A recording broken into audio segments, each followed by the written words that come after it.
याविषयी आम्ही मॉडेल तयार केले आहे. नमस्कार, माझे नाव आरोही रवींद्र पाटील. ज्वालामुखी हा पृथ्वीच्या भूकवचामध्ये असलेला पृथ्वीच्या अंतरंगात असलेला अतिउष्ण वितळलेला पदार्थ.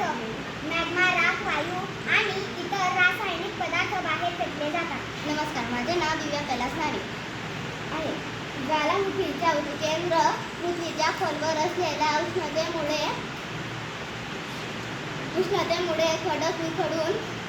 खडक विखडून मॅग्मा नावाचा जाड प्रवाही पदार्थ तयार होतो. नमस्कार, माझे नाव नंदिनी समाधान पाटील. हा मॅग्मा पृथ्वीच्या पोटातून एखाद्या वेगांमधून मॅग्मामध्ये पृष्ठाकडे वर येतो.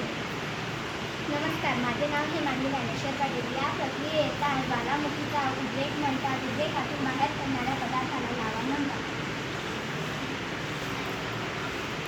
भूगर्भातून लावा रस कसा बाहेर पडेल